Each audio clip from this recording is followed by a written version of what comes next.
casos que no terminan cuando se apagan las cámaras, casos que sobreviven a los tribunales, a los titulares, a los documentales y hasta a los intentos de reescribir la historia, porque hay preguntas que no se van. Y en el caso del llamado clan Trevi Andrade, hay una que sigue incomodando a todos. ¿Cómo pudo funcionar una estructura así durante tantos años, sin que nadie la sostuviera desde dentro? No hablo solo de Sergio Andrade, no hablo solo de quién sufrió, no hablo solo de quién mintió, quién cayó o quién dijo la verdad. Hablo de algo más perturbador. ¿Cómo se mantiene viva una maquinaria de control durante años si en teoría todo depende de un solo hombre? Porque esa idea, aunque cómoda, casi nunca explica la realidad. Y aquí es donde este caso se vuelve mucho más difícil de digerir. Porque cuando los especialistas estudian sectas destructivas, grupos coercitivos o sistemas de explotación, encuentran un patrón que se repite una y otra vez. Casi nunca basta con un líder. Hace falta una estructura, hace falta jerarquía, hace falta disciplina, hace falta recompensa, hace falta miedo. Y sobre todo, hace falta gente que mantenga funcionando el sistema, a veces de forma consciente y a veces sin entender del todo el papel que está jugando. Por eso hoy no vamos a revisar este caso como una historia simple de buenos contra malos. Vamos a verlo como lo que probablemente fue, un sistema de poder. Y en los sistemas de poder, la pregunta más incómoda no es solamente quién manda. La pregunta de verdad es quién legitima, quién obedece, quién se beneficia y quién termina ayudando a sostener aquello que también lo destruye. Donde sale Gloria Trevi y esta Karina Yapor, es uno de los videos donde hace testimonio, la convivencia que tiene con Gloria Trevi. Vamos para allá, vamos a verlo. Está ¿A dónde vamos? Vámonos. Este es un video nunca antes visto. Solo se me dio la soledad, señora. No fue un concierto privado, se trató de la última reunión familiar en la casa de los Yaport, a la que asistió Gloria Trevi y su representante Sergio Andrade.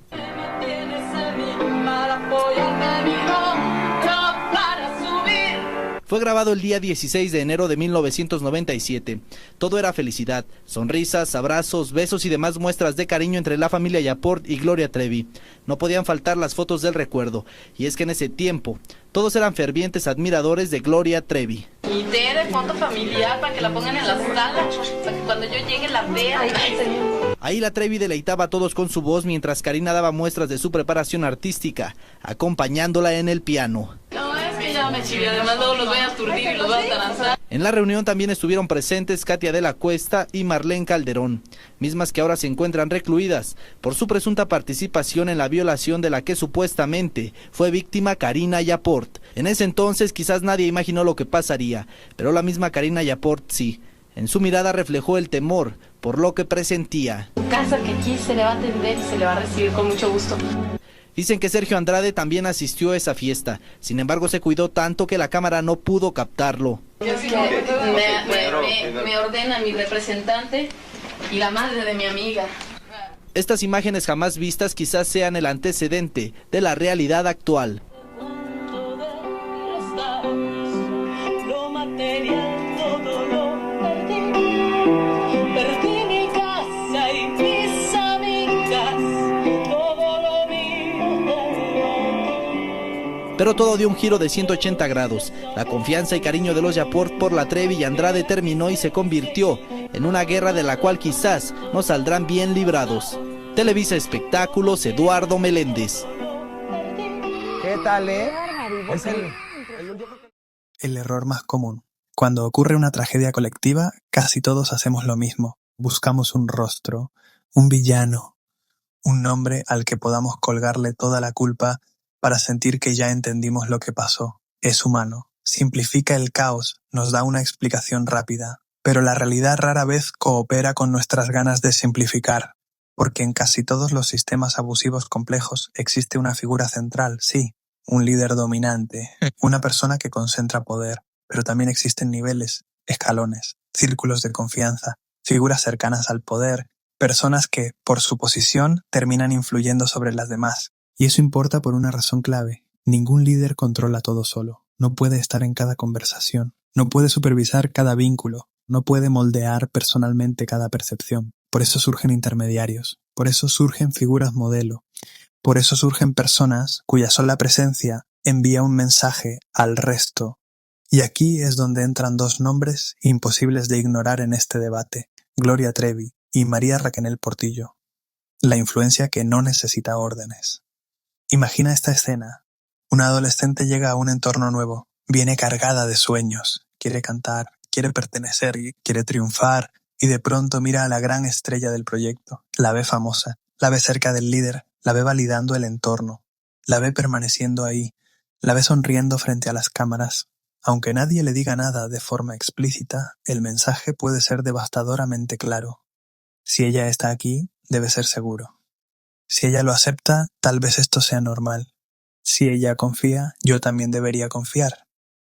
Eso no es una ocurrencia. En psicología social existe algo muy parecido a este fenómeno. Las personas observan a quienes tienen más estatus para interpretar qué conductas son aceptables, esperadas o incluso deseables.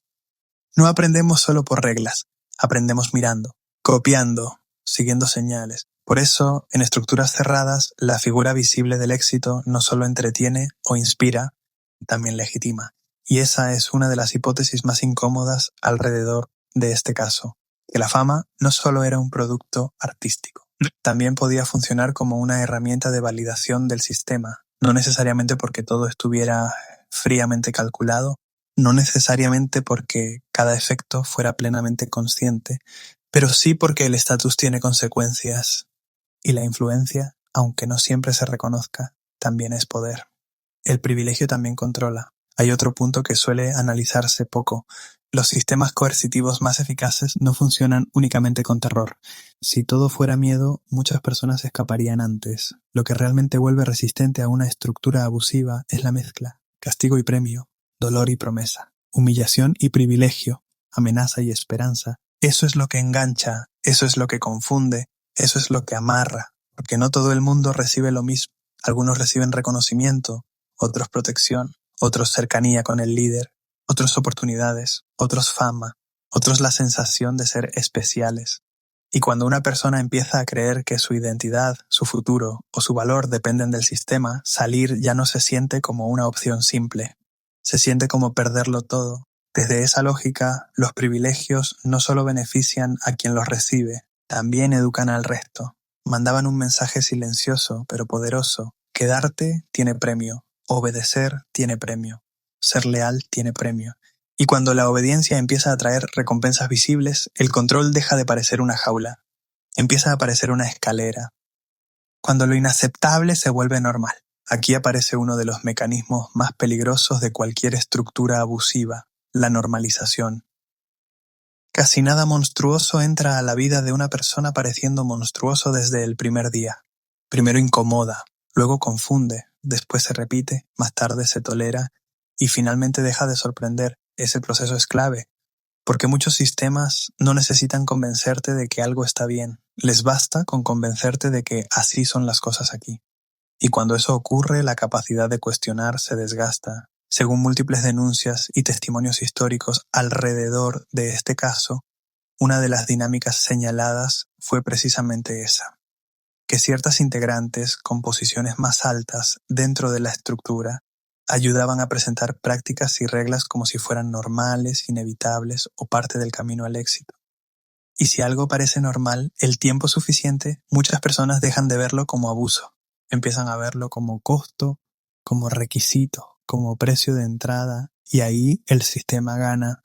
La pregunta que más divide. Pero aquí es donde todo se complica de verdad, porque Gloria Trevi y María Raquenel han sostenido durante años que ellas también fueron víctimas, manipuladas, controladas, sometidas, y esa afirmación no puede despacharse a la ligera. Sería intelectualmente pobre y también injusto.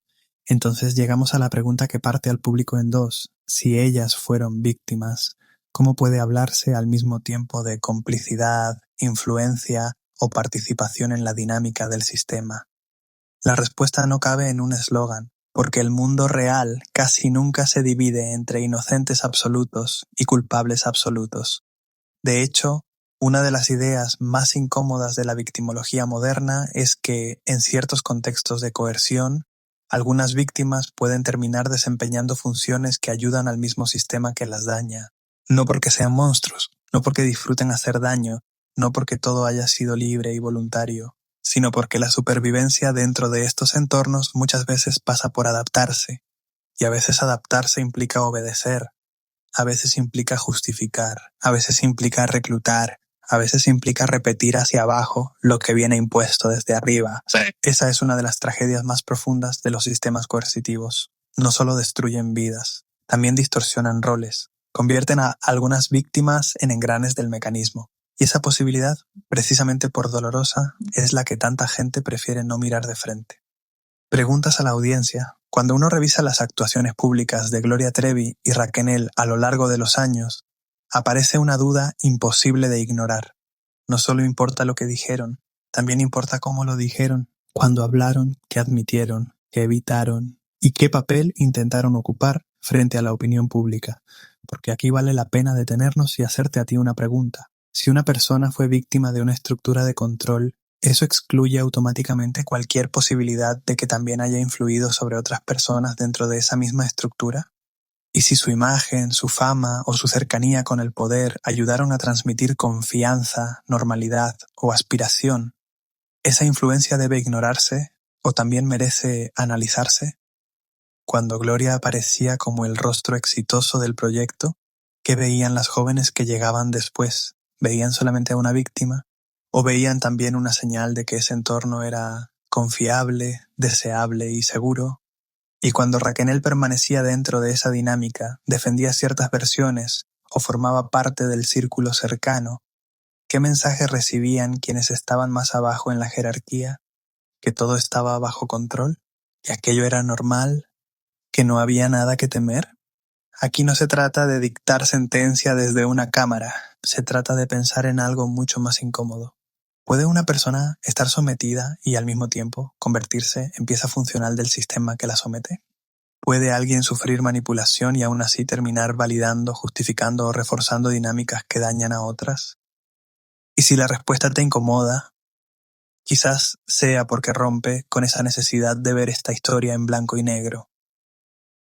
Porque tal vez el punto más perturbador del caso no es solo quién fue victimario o quién fue víctima.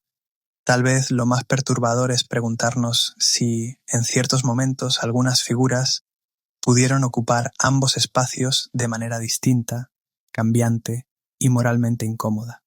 Entonces la pregunta para ti es esta. Cuando observas las actuaciones de Gloria Trevi y Raquenel a lo largo del tiempo, ¿ves únicamente supervivencia? ¿Ves lealtad condicionada por el miedo? ¿Ves adaptación para sobrevivir? ¿O ves también comportamientos que pudieron ayudar a sostener la estructura? Porque entender este caso quizá no depende solo de elegir un bando. Quizá depende de atreverse a mirar la parte más difícil. Cómo una víctima también puede convertirse, al menos en ciertos momentos, en instrumento del poder que la controla. Conclusión. Y aquí es donde este caso deja de ser un escándalo del pasado. Porque cuando una historia sigue provocando debate décadas después, no es solo por morbo, es porque todavía contiene preguntas sin resolver. Tal vez la más importante no sea únicamente qué hizo Sergio Andrade. Tal vez la pregunta más incómoda sea otra. ¿Cómo logró sobrevivir la estructura durante tantos años? ¿Quiénes la sostuvieron? ¿Quiénes la legitimaron? ¿Quiénes se beneficiaron? ¿Quiénes sufrieron? ¿Y en qué momentos esas categorías dejaron de estar completamente separadas? Porque en los sistemas de poder, abuso y control, la realidad rara vez cabe en una versión simple. A veces una persona puede ser vulnerable y tener influencia, puede ser manipulada y al mismo tiempo convertirse en referente para otras. Puede sufrir dentro del sistema y aún así ayudar a que el sistema siga funcionando. Y quizá esa sea la parte más incómoda de toda esta historia. No que existan villanos evidentes, sino que existan zonas grises que obligan a pensar más allá del relato fácil. Por eso este caso sigue vivo. Porque no solo habla de celebridad, no solo habla de abuso, habla de poder, de jerarquía, de obediencia, de recompensa, y de cómo algunas estructuras consiguen que sus propias víctimas terminen sosteniéndolas. Esa es la pregunta que sigue persiguiendo al clan Trevi Andrade. Y también es la pregunta que ahora te deja a ti frente al espejo.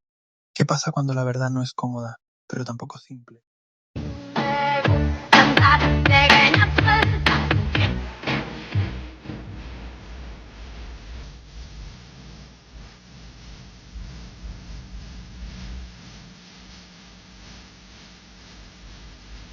cuando yo actúo no quiero proyectar ninguna imagen de niña mala. Simplemente canto las canciones viviéndolas. Entonces tal vez de repente a la gente le choquea mucho, o sea, lo que más le llama la atención es cuando ven a Gloria Trevi cantando "Muévete, muévete, muévete, muévete, muévete". Pero no es que sea mala, es que simplemente así como todos los seres humanos, de repente tengo estados de ánimo agresivos o estados de ánimo donde te defiendes, donde dices, ¿sabes qué? Yo no voy a hacer lo que digan los demás. Más bien se caracteriza por hacer lo que le viene en gana. Proveniente de una familia tradicional y provinciana, Gloria se fue de Monterrey a los 14 años a buscar fortuna. Así comenzó la leyenda de la Virgen en la ciudad. Empecé tocando puertas. Andaba ahí en los camiones, en los autobuses, en el metro, en la calle, ¿no? Pidiendo aventones. Muy peligroso para una muchacha. Lo normal. Agredida por hombres, agredida por el sistema. ¿Tú crees que no? Por favor, súbete a un camión ahorita aquí en México y así con lo guapa que tú estás y vas a ver cómo salen tus pobres pompis. Ahora se usa mucho el pilón, ¿eh? Ahí, ¿no? Su cuento es el cuento con que se sueña en la provincia. El camino al éxito está empedrado de tentaciones y, según Gloria, de sacrificios de amor y familia y uno que otro oportuno rodillazo. Y vas a ver cómo salen tus pobres pompis. Ahora se usa mucho el pilón, ¿eh? Ahí, ¿no? Su cuento es el cuento con que se sueña en la provincia. El camino al éxito está empedrado de tentaciones y, según Gloria, de sacrificios de amor y familia y uno que otro oportuno rodillazo. Pero muchas solo cantan y Gloria llama más la atención con lo que dice en sus canciones y ante los micrófonos. Una amiga que ya lo hizo como con 10, pero a todos les dice que es su primera vez, ella es la más. ¡Ah! Virgen de las vírgenes, Virgen de las vírgenes. Hay momentos en los que el lenguaje deja de ser un medio para comunicar. Se convierte en un campo de batalla. Y este es uno de esos momentos. Hoy vamos a hablar de la culpabilidad moral. No vamos a hablar de emociones, no vamos a hablar de lo que creemos. Vamos a hablar de cómo y cuándo se puede decir la verdad. De mentir de forma directa. Lo que van a escuchar es una improvisación, es una arquitectura verbal y el tipo de lenguaje que se usa cuando cada palabra ha sido pensada. Este análisis no busca convencerte, sino busca más bien inquietarte. En ese contexto, que empieces a ver el patrón y reconocerlo. De explotación. ¿Por qué conviene dejarlo claro desde el principio? Porque realmente todo lo que ocurrió en el 2004 no fue necesariamente la prueba de que no pasó nada.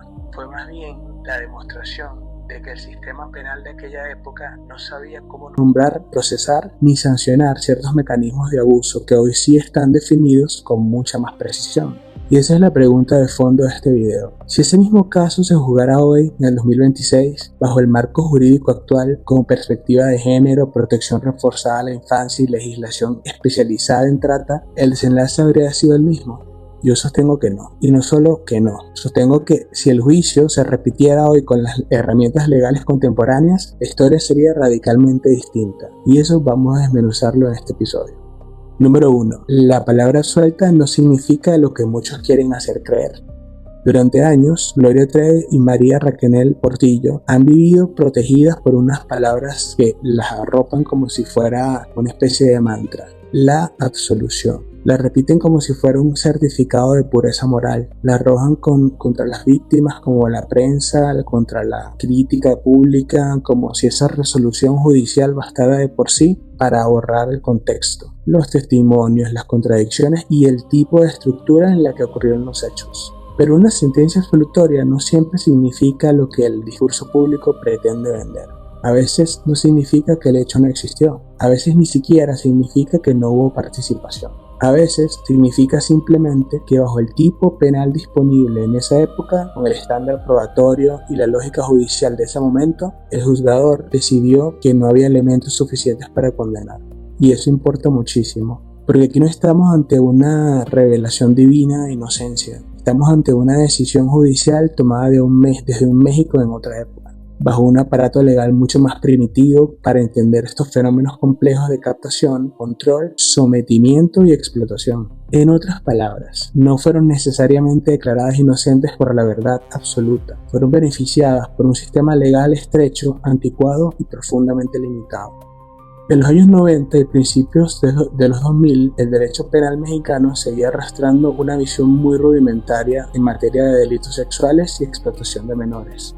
El análisis giraba mucho más en torno a los conceptos como corrupción de menores, rapto, moral pública y mucho menos en torno a lo que hoy entendemos como dinámicas de trata, abuso de poder, violencia psicológica, coerción estructural y captación para la explotación. Eso cambia por completo la lectura del caso. Antes, digamos, para sostener ciertas responsabilidades penales, el sistema exigía una forma de prueba casi teatral, un autor claramente identificable, un acto físico directo y una relación que sea casi visible y una intervención fácil de retratar en términos simples. Pero las redes de explotación rara vez operan así. No funcionan como un villano solo en el centro y el resto como adornos inocentes. Funcionan con jerarquías, lealtades, silencios, intermediarias, figuras de confianza, mecanismos de captación, normalización del abuso y administración de, digamos, el sometimiento emocional. Y justamente ahí, una de las grandes cegueras del sistema en el 2004. Solo supo mirar al autor material visible, pero no quiso o no pudo mirar con la misma seriedad a quienes, según los testimonios, facilitaban, inducían, normalizaban o sostenían el entorno. Si algo demuestra la evolución del derecho penal contemporáneo, es que hoy el análisis ya no se detiene en la vieja pregunta de si una menor consintió, o si sus padres autorizaron, o si alguien la convenció, sin violencia física en ese sentido visible. Hoy sabemos algo fundamental: el consentimiento de una menor no neutraliza la explotación, y el permiso de los padres tampoco la legaliza.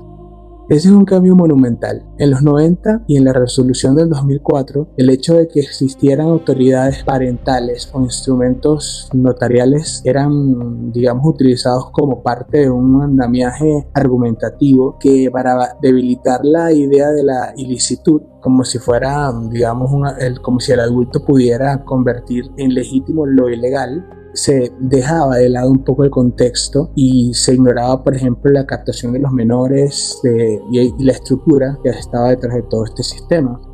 Y es que hoy esa lógica se desploma. Bajo el marco actual en materia de trata y protección de niñas y niños, el consentimiento de la víctima menor de edad carece de función especulatoria que antes en la práctica lo tenía. Muchos intentaron atribuirle a este acto como una especie de salvoconducto. Y el aval de los progenitores tampoco purga la conducta de quien capta, traslada, recibe o mantiene a una persona menor de edad para fines de explotación.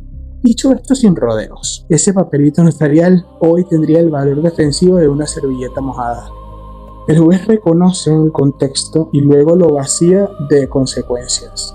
Aquí viene una de las partes más delicadas y más reveladoras. En la propia argumentación judicial se admite, en términos importantes, que las causas más probables tenían, digamos, y radicaban en conocimiento de las acusadas, directo de las relaciones sexuales entre Andrade y varios integrantes del grupo. También se recoge que, según sus versiones, las de las víctimas, existían maltratos físicos y psicológicos y que las acusadas habrían participado activamente en ciertos contextos sexuales grupales.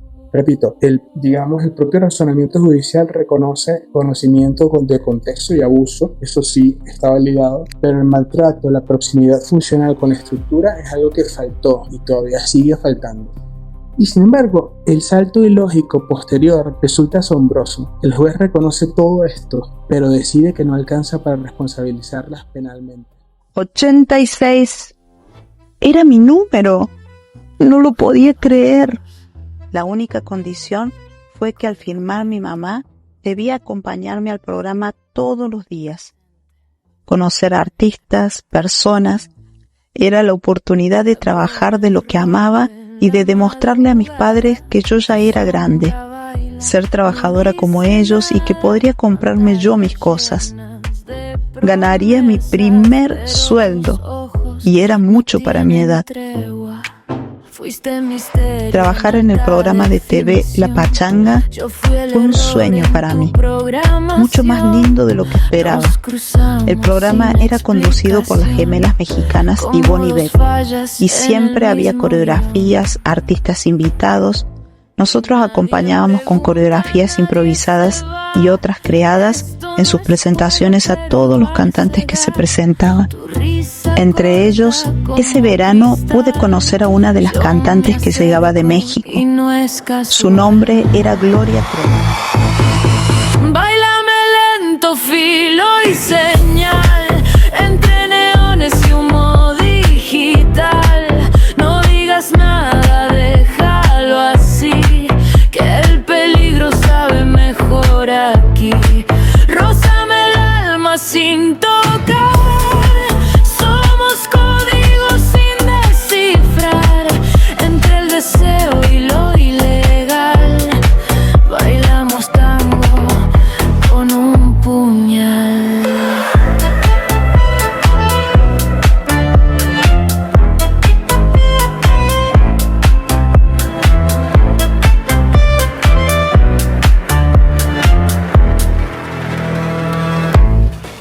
Mensajes cifran lo que no dirás. Tu boca miente pero igual se va. No somos santos ni queremos ser. Esto es un glitch que quiere arder.